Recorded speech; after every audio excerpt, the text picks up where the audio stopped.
မင်္ဂလာပါခင်ဗျာကျွန်တော်နာမည်11ပဲဖြစ်ပါတယ်ကျွန်တော်တို့9ရက်5လ2026စနေညကနေပြီးတော့ကြိုဆိုလိုက်ပါတယ်ခင်ဗျာဒီနေ့မှာကျွန်တော်တို့စောင့်မျှော်နေတဲ့အင်္ဂလန်ပရီးမီယာလိလာလီဂါစီးရီးဘွန်ဒလီဂါစရှိတဲ့လိတွေမြန်မြန်ဆိုင်ဆိုင်ကစားမှာဖြစ်ပါတယ်ရာသီပြီးဆုံးမှုအချိန်နီးလာတာနဲ့အမျှပွဲတွေကလည်းတန်ဖိုးအရန်တက်နေတဲ့အချိန်ကိုရောက်လာပြီပဲဖြစ်ပါတယ်ကဲမင်းညကတော့ကျွန်တော်တိုရီနိုဘော်ဒီနဲ့အိုဆာဆူနာဘော်ဒီပေးခဲ့တာမှာတိုရီနိုဘော်ဒီကတော့ကျွန်တော်အပြည့်နိုင်ခဲ့တယ်ဒါပေမဲ့အိုဆာဆူနာဘော်ဒီကတော့အရန်ကိုရင်နာစရာကောင်းစွာနဲ့ပဲကျွန်တော်တို့တွေရှုံးခဲ့ရတယ်ပေါ့နော်ဘလို့ဖြစ်လဲဆိုတော့ကိုဘက်က2ဂိုးရင်သွင်းထားတယ်အဲ့တော့မှ2ဂိုးပြန်ပေးလိုက်ရတယ်တူတူဆိုတဲ့50အနေအထားမှာကိုဘက်ကတယောက်ထွက်သွားရတယ်ဆိုတာဒီတော်တော်လေးနစ်နာဖို့ကောင်းပါတယ်ခင်ဗျာအဲ့ဒါကိုမှဒုတိယပိုင်းတစ်ပိုင်းလုံးတောင်းခံလာပြီးတော့မှနောက်ဆုံးမိနစ်မှဂိုးပေးလိုက်ရပြီးတော့အဲ့ဒီဂိုးနဲ့ရှုံးသွားတယ်ဆိုတာကျွန်တော်တို့တော်တော်နစ်နာခဲ့ပါတယ်အိုဇာဆူနာသမားတွေအဲ့တော့ဒီနေ့ညမှာကျွန်တော်ကပို့ပြီးတော့ခိုင်မာတဲ့ပို့ပြီးတော့တေချာတဲ့ပွဲကိုကျွန်တော်ကရှာဖွေပေးထားပါတယ်ကြည့်အောင်ဒီနေ့ညနေ6နာရီမှာအင်္ဂလန်ပရီးမီယာလိပွဲအနေနဲ့ဒါလီဗာပူးနဲ့ချယ်ဆီစပြီးကစားပါလိမ့်မယ်နှစ်သင်းလုံးကတီးတဲ့အတိုင်းအနူနှစ်သင်းဒါစိတ်မဆိုးနဲ့တကယ်လဲနူနေလို့ပြောတာဟိုချစ်ချင်းမုန်းချင်းမရှိဘူးတကယ်လဲနူနေတဲ့နှစ်သင်းပါအဲ့တော့လီဗာပူးဒီလက်ရှိမှာအိမ်ဝင်းဖြစ်တဲ့အန်ဖီမှာကစားမှာဖြစ်တဲ့အလျောက် level 60ရှုံးတဲ့ဂိုးပေါင်းစီ 3+10 ပြားဆိုပြီးပေးထားတယ်စတဲဈေးဒီလီဗာပူးနဲ့ချယ်ဆီရဲ့တဲတဲ့ဂိုးပေါင်းဈေးဒီသုံးလုံးကို15ပြားရှုံးနဲ့တဲတာပါဒါကိုအခု line နဲ့ထွက်ပြီးချိန်လောက်ရောက်မှထပ်ဒီလိုမျိုးဖြစ်သွားတယ်ဒီလိုမျိုးဂိုးပေါင်းစီပြား20-30လောက်နှိမ်သွားတယ်ကျွန်တော်ကငကိုတဲကဒီဈေးမဟုတ်တော့မှပဲကျွန်တော်ဂိုးကပဲရွေးမှာဘာဖြစ်လို့လဲတော်တော်များများဒီညမှာဂိုးဘော်တွေကြိုက်နေကြတယ်တွေးကြည့်လိုက်အရင်ဆုံးတွေးကြည့်လိုက်လီဗာပူးဒီရှေ့ပွဲမှာမန်ချက်စတာယူနိုက်တက်နဲ့ကစားခဲ့တယ်မန်ယူကွင်းမှာ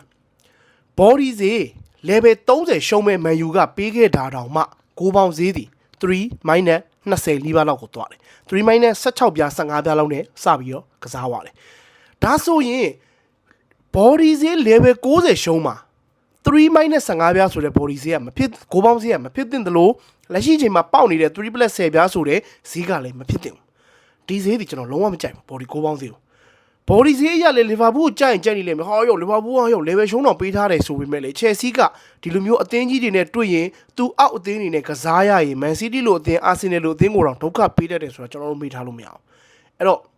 Arsenal ကို Chelsea ကိုလီဗာပူးက level ရှုံးပေးထားတာဒီ short ရှိပါတယ်ကျွန်တော်ကတော့ဒီပွဲမှာဂိုးပေါင်းစီနှိမ့်နေတာကြောင့်ရောဒီလီဗာပူးပေးတဲ့ဈေးကိုသဘောမကျတာကြောင့်ရောကျွန်တော်ဒီပွဲမှာ Chelsea body နဲ့ Chelsea ဂိုးပေါင်းအောက်ကိုကျွန်တော်ကရွေးချယ်ပေးချင်ပါတယ်နှစ်ကွက်လုံးဟိုဝေမယ်လို့ကျွန်တော်ထင်ပါတယ်ဘာဖြစ်လို့လဲဆိုရင်လီဗာပူး level ရှုံးပေးထားတာဒီအရန်ကြီးမှလေလို့လွယ်ကူလွန်အားကြီးနေလို့ကျွန်တော်ခံစားတယ်အဲ့ဒါအပြင်ကို Chelsea ကခုနကျွန်တော်ပြောသလိုပဲအပင်းကြီးတွေနဲ့တွေ့ရင်သူခံကစားတယ်သူ့ကိုအောက်အသင်းနေနဲ့သူကစားပြီဆိုရင်တော်တော်လေးဒုက္ခပေးတတ်တဲ့အသင်းလို့ချယ်ဆီကပြောလို့ရတယ်အဲ့တော့ကျွန်တော်ဒီပွဲမှာကိုနှစ်သင်းပေါင်းသွင်းကို3ကိုမသွားဘူးလို့ကျွန်တော်ယူဆပါတယ်ပထမအကြော့မှာလေလီဗာပူးက level 40ရှုံးပေးခဲ့တယ် level 40ရှုံးပေးခဲ့ဆိုကျွန်တော်အိမ်ကွင်းမှာပြန်တွက်ကြည့်လိုက်50 60 80 80 90 100 1+90 1+80 1+80 1+60 အထိကိုပေးလို့ရတယ်လီဗာပူးကချယ်ဆီကိုထပ်တိုးပေးအောင် 1+50 လောက်ထိပေးလို့ရနေတဲ့အခြေအနေမှာလီဗာပူးဒီနောက်ဆုံးပွဲမှာမန်ယူရှုံးထားတယ်ဆိုပေမဲ့အဲ့ရှင်တဲ့ပွဲမှာ3ပွဲမှာသတိုက်နိုင်တာလားကစားမှလည်းအိမ်ဝင်ချယ်ဆီကတကယ်နှိမ့်နေတာချယ်ဆီက Nottingham Forest လို့အသင်းကတော့မှပဲချယ်ဆီကွင်းမှာလာပြီး3ဂိုးသွင်းသွားရလို့တဲ့အထိကိုချယ်ဆီကနှိမ့်နေတာဒါဆိုရင်လီဗာပူးတိုက်ချက်ကအာဆင်နယ်ဒီအာဆင်နယ်ပဲစိတ်လဲသွဲနေလီဗာပူးတိုက်ချက်ကချယ်ဆီကိုဂိုးမရတဲ့အကြောင်းမရှိဘူးဒါဆိုရင်ဘာလို့ဒီဂိုးပေါင်းစီပဲပေးထားတာလဲဂိုးပေါင်းစီနှိမ့်နေတယ်ကျွန်တော်အဲ့ဒါမကြိုက်ဘူးပြီးတော့ပထမအချိုးကပေးထားတဲ့ level 40ရှုံးဆိုတဲ့ဈေးဥမှာအာမနာဒီ-95ပြားဆိုတဲ့ဈေးကိုပဲလီဗာပူးကပေးရတာဖြစ်တဲ့အတွက်ကြောင့်ကျွန်တော်ဒီလီဗာပူးတကယ်ဈေးပေးရတယ်လို့ကျွန်တော်ဒီမယုံပါဘူးဒီဈေးဒီလီဗာပူးနေကြအောင်ခေါ်ရလို့ပဲကျွန်တော်ယူဆပါတယ်အဲ့ဒါအပြင်ကိုပထမအကျိုးမှာဂိုးပေါင်းဈေးဒီ3လုံး15ပြားနိုင်တဲ့ကောင်မှာ2-1နဲ့ပြီးသွားတာဖြစ်တဲ့အတွက်ကြောင့်ဒီအဲ့ဒါဂိုးပေါင်းဈေးနှိမ့်နေတာဖြစ်တဲ့အတွက်ဒီပွဲမှာလေဂိုးပေါင်းဒီ3လုံးမရောက်ဘူးလို့ကျွန်တော်ယူဆတယ်ပထမအကျိုးမှာတော့မှပဲနောက်ဆုံးမိနစ်နောက်ဆုံးစက္ကန့်မှာ ST Vaughan ရဲ့သွင်းဂိုးနဲ့65မိနစ်သွင်းဂိုးနဲ့ Chelsea ကနိုင်ခဲ့ပြီး2-1ဖြစ်ခဲ့တာအဲ့နဲ့ဒီမိနစ်90 1-1သွားနေတာအဲ့ဒီက